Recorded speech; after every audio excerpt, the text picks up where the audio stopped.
Granite Finance Business School, High-Tech City, Hyderabad. BCom, BBA, PGDM, MBA. Call 9000 Telangana రాష్ట్రంలోని ration లబ్ధిదారులకు శుభవార్త.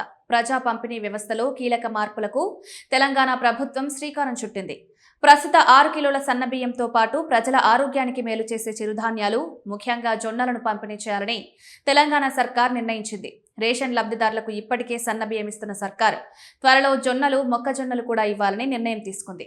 ఈ మేరకు ఈ విషయాన్ని డిప్యూటీ సీఎం భట్టి విక్రమార్క వెల్లడించారు. రేషన్ లబ్ధిదారులకు జొన్నలు, మొక్కజొన్నలు ఇవ్వడం వారిలో పౌష్టికాహార లోపాన్ని నివారించి పేదలకు బలవర్ధకమైన ఆహారం అందించడానికే అని పేర్కొన్నారు. మధ్యవర్తుల ప్రమేయం లేకుండా మార్క్ఫెడ్ సేకరించిన జొన్నలు, మొక్కజొన్నలను నేరుగా పౌర సరఫరాల శాఖ ద్వారా ప్రజలకు అందుబాటులోకి తీసుకురావాలని డిప్యూటీ సీఎం మల్లు భట్టి విక్రమార్క ఆదేశించారు. అంతేకాకుండా రాష్ట్ర వ్యాప్తంగా ప్రభుత్వ గురుకులాలు, ఎస్సీ, ఎస్టీ, బీసీ సంక్షేమ హాస్టళ్ల విద్యార్థుల భోజనంలో కూడా జొన్నలను చేర్చాలని నిర్ణయించారు. రాష్ట్రంలో ఏ విద్యార్థి కూడా పోషకాహార లోపంతో బాధపడకూడదని భట్టి విక్రమార్క ఈ సందర్భంగా సూచించారు.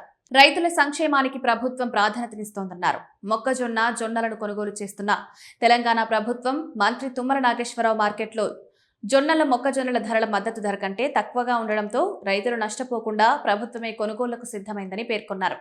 కేంద్రం నుంచి సహకారం అందకపోయినా రాష్ట్ర సొంత నిధులతోనే యాసంగి పంటను సేకరించనున్నట్లు మంత్రి తుమ్మల నాగేశ్వరరావు వెల్లడించారు. ప్రస్తుతం 278 కేంద్రాల ద్వారా మొక్కజొన్న సేకరణ కొనసాగుతుండగా జొన్నలను కూడా అదే పద్ధతిలో సేకరించనున్నారు. యాసంగి సీజన్లో రాష్ట్ర వ్యాప్తంగా సుమారు 3.68 లక్షల ఎకరాల్లో జొన్న సాగు జరిగింది. రైతులకు గిట్టుబాటు ధర కల్పిస్తూ ఆ పంటను ప్రభుత్వమే కొనుగోలు చేసి పీడీఎస్ ద్వారా పంపిణీ చేయనుంది. ఈ విధానం వల్ల రైతులకు ఆర్థిక భద్రత, ప్రజలకు ఆరోగ్యకరమైన ఆహారం లభిస్తాయని ప్రభుత్వం భావిస్తోంది.